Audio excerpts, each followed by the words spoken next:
Let me tell you the truth about fan fiction. It's not how you probably think it is for the most part.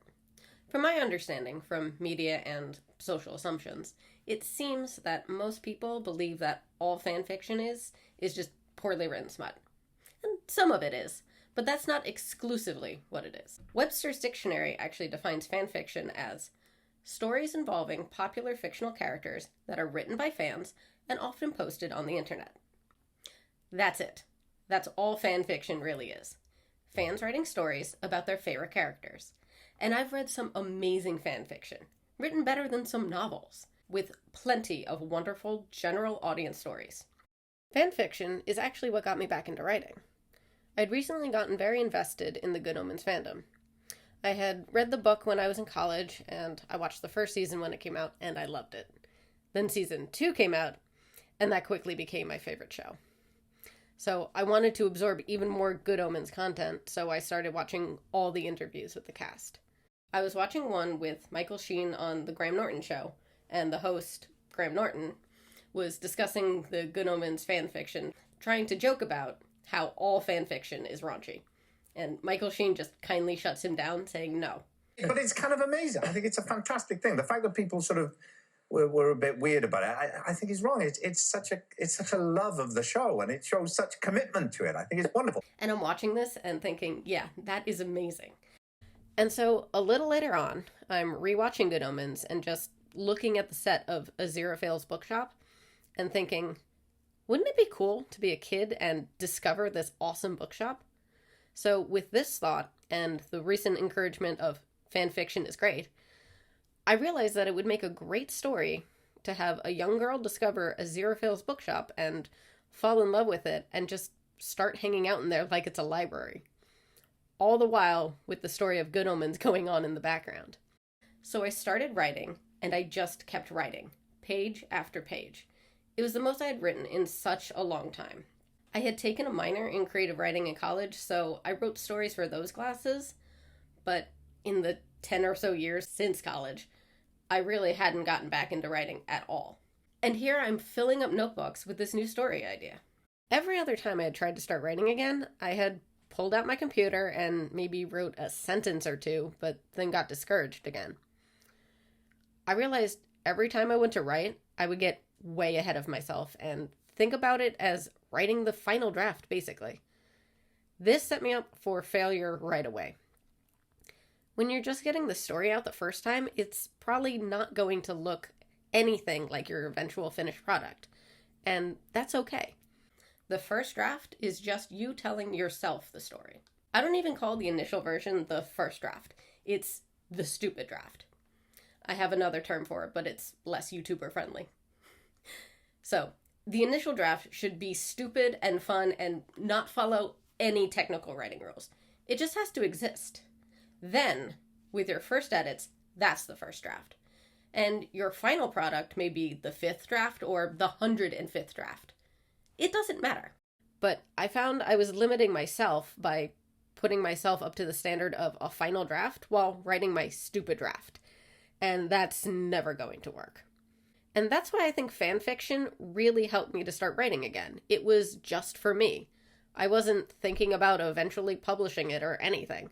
It was a purely self-indulgent story just for me. It helped too that I'd recently seen a video about famous writers' writing techniques, and one stated that they would just start with a notebook and pen and just start writing. And I realized this would work really well for me since in the past I was writing my stupid draft on my computer and typing them out, which gave me the feeling of producing a much more professional draft than I was actually trying to create. At the same time, I ended up coming across a post about fan fiction on AO3. I had never heard of this before, so I looked it up, and I was amazed.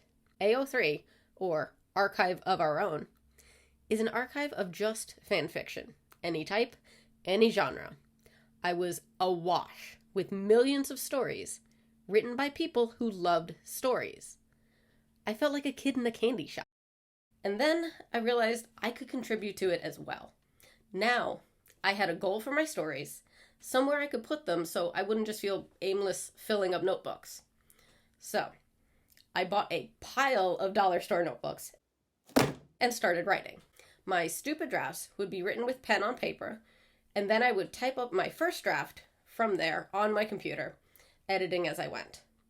I would then take another 2 or 3 passes through, fixing up any missing pieces and tightening up the grammar. It was a really good way for me to exercise my writing muscles that I had left dormant for so many years. Once I was satisfied with my story, I would then publish it on AO3. It was a really good thing to have, to be able to write it, edit it, then just send it out into the world and stop thinking about it. This allowed me to feel a sense of completion with my writing instead of holding on to it to nitpick it to death until I started to hate it and never even moved on to something else.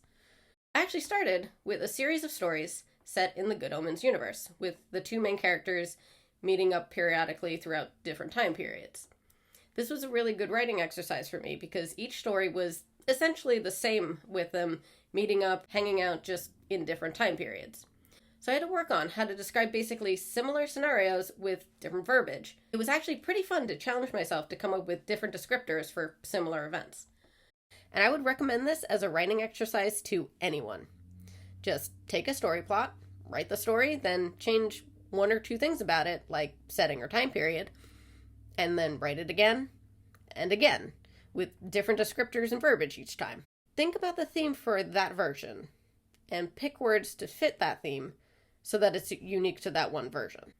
And you can do anything. You could create wild stories that would never work in canon, or you can work on staying very true to the established characters and their motives. When you're creating your own characters, you decide how they act and their motivations. But if too much of that ends up being contradicting, it can start to feel very ingenuine. When you have established characters with established speech patterns and actions, you can play around with trying out different things for them to do while staying true to their character. And I feel like this tactic will help me keep my original characters genuine and feeling like real people. Now, this tactic is for first draft onwards, not the stupid draft.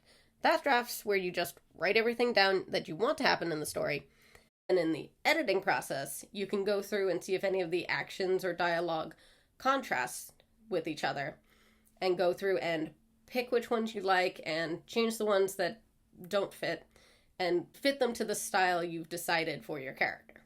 And that's what I love about fanfiction. It can be a great way to play around with different writing exercises. When you're writing stories in an established world with established characters, you already have half the work done for you.